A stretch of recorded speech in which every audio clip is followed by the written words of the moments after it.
With its lands extending thousands of miles, the Galactic Empire towered over the Milky Way like an all-consuming beast. Under its heel, the star systems lived in terror. Worlds under their dominion saw their indigenous species annihilated. Humanity was not an exception to the Empire's never-ending war machine. A young species by galactic standards, humans had only recently appeared on the interstellar stage. In the magnificent halls of the Empire, they were a joke, feeble, backwards, a waste of time. The Admiral of the Empire scoffed as he read the reports of Earth's military. Breaking protocol for such a primitive race wasn't worth the effort. Still, procedure was procedure. Earth was issued a warning: surrender or suffer extinction. But on Earth, the United Earth Fleet commanders didn't flinch when they convened in the star-steel war chamber of the flagship Lin. The mood was tense but far from fearful. Hollow panels flickered with the Galactic Empire's emblem, a dazzling star wrapped in chains, hovering like a threat. General Kate Arden stood at the head of the table, her uniform immaculate, her face carved with contempt.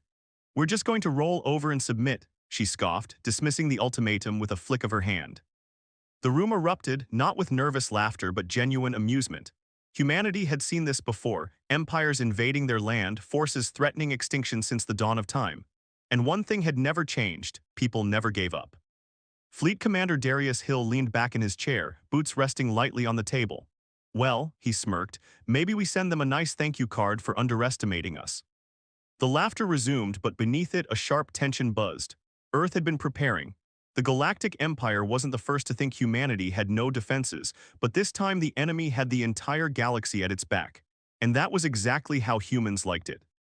In hidden shipyards deep in shadowed craters and asteroid fields, vessels were being prepped.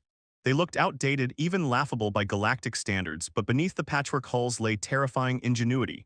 The Empire didn't see it coming. Why would they? To them, humans were barely worth scanning. Arden tapped the holoscreen. The image of Earth's fleet appeared, a ragged formation of cruisers, destroyers, and carriers, each one armed with technologies the Empire's scouts hadn't even noticed. "They brushed us off," she said. "What's the name for that first mistake?" she asked casually. Commander Maria Chin, head of intelligence, didn't even look up. "They've seen movement," she said, "but they think we're bluffing." Another ripple of laughter circled the room. The Empire believed the war was over before it began. Perfect. Arden faced her command team. "We've seen the specs. Their ships are larger, more advanced, outnumber us 20-1. Hill grinned. "Well, they're just as big as me," he joked. Arden smirked. "They'll enter the fight thinking they've already won, but they don't know who we are or what we've planned." Silence fell, not of fear but anticipation, the silence before a storm. They all knew the risks, the stakes, but no one wavered. Earth would fight not just to survive but to make a point. Adversity was humanity's cradle. It's what had driven them to the stars, and now they would laugh again, staring down the barrel of galactic extinction. A priority message buzzed across the chamber. The Empire's fleet had entered the solar system's outer rim. Massive ships, each one capable of wiping Earth from existence, were moving into position. The first wave had begun. Arden nodded to Chin, who pressed the console. Earth's reply was transmitted across the stars: "We'll see you outside." Moments later, the Earth fleet launched. Engines flared. Hidden bases on moons and asteroids came to life. Human ships, smaller yes, but fast and cunning, moved like whispers across the void. From her command ship Resolute, Arden watched. "They'll never see it coming," she whispered. And she was right. As the colossal warships of the Galactic Empire advanced, they expected resistance to crumble in hours. Human vessels were dwarfed, outgunned, outmassed, outnumbered, but from the open comms, laughter echoed. Jokes flew between crews. Pilots placed bets on how long the fight would last or what they'd do with alien scrap after the battle.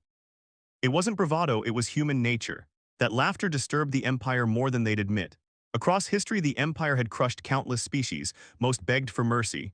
Others surrendered at first sight, but not humans. Humans fought back.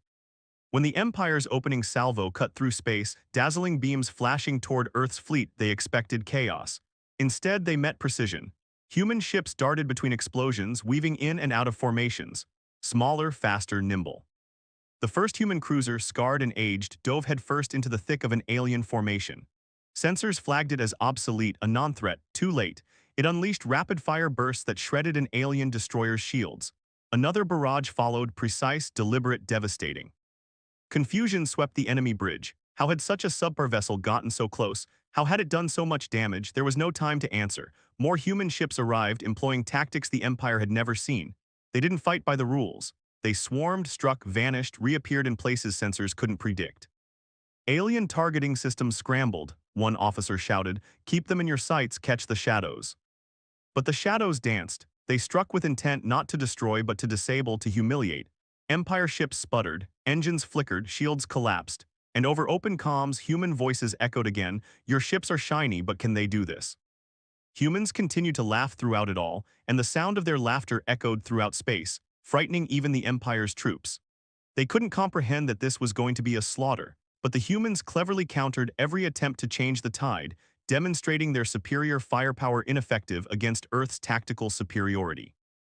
The extraterrestrial admirals were forced to shout commands repeatedly, desperate to take back control of the battlefield. But the human weapons didn't obey the rules. They turned anything to their benefit, debris from asteroids, even the gravity of nearby moons turned into weapons. Their ships swerved between formations, sliding through what should have been insurmountable barriers. Each interaction was prompt and decisive. The Empire's tall ships, built for grand shows of force, were turning into liabilities. They left disabled alien vessels in their wake. As flagship Admiral Valda observed the guerrilla warfare with growing disbelief, a species not even deserving of notice was tearing apart his enormous, war-hardened fleet. As another cruiser report arrived, he growled in frustration, slamming his hand down on the command console, disabling another squadron. It didn't make sense. This wasn't how conflicts were fought. One of his officers mumbled, we're supposed to unfold their tactics. They're erratic. His voice was tinged with anxiety. They're not using any tried-and-true methods, Valda. Valda's brows widened. He hissed as the realization hit him. It wasn't random, it was deliberate. Their actions weren't just spontaneous, they had purpose. Chaos was a well-planned tactic. The humans had studied the Empire's arrogance and used it against them. Valda's admiration deepened. They weren't fighting to survive, they were fighting to win, and they were doing it in a way no one in the Empire could match. But Valda hadn't risen to command by watching defeat from afar. He stood, cold and resolute. If they want to play games, bring the capital ships into formation. His voice thundered across the bridge. His commanders scrambled to relay the orders, and soon the Empire's ships began to move. We'll show them what true power looks like. The humans had forced them into tighter lines, but now Valda was certain his capital ship's formidable firepower and unbreakable shields would create a wall, a single devastating strike. He would crush them. He would show the galaxy that the Empire still reigned supreme. But the human fleet moved without hesitation. As the Empire's ships merged into formation, the humans adapted too, pulling back slightly. It gave the impression they were fleeing. The Empire's troops, desperate to regain the upper hand, moved into what they believed was the killing ground. Valda grinned grimly as his ships synchronized their firepower. Armed to the teeth, the Empire's capital ships were poised to destroy anything near them. Ultimate strength, unquestionable dominance. There would be no way out for the humans today. But something changed. The withdrawal was a strategy, not weakness. The humans began firing long-range volleys, not direct assaults but probing shots, testing the Empire's defenses, measuring. As his flagship shields effortlessly absorbed the attacks, Valda smirked. They're desperate, he muttered. His officers nodded, confidence returning, but unease still lingered. The human strike seemed aimless, ineffectual, and yet there was something about the pattern too meticulous, too calculated. Then it happened. The first capital ship went dark, not in a flash, not in an explosion, but quietly, too quietly. Its shields flickered, ripples of energy surged through its systems, critical areas failed, and then its engines shut down, dead in space. Valda's eyes widened. They weren't trying to destroy the capital ships outright. They were targeting specific points, depleting energy reserves with each hit, breaking down shields.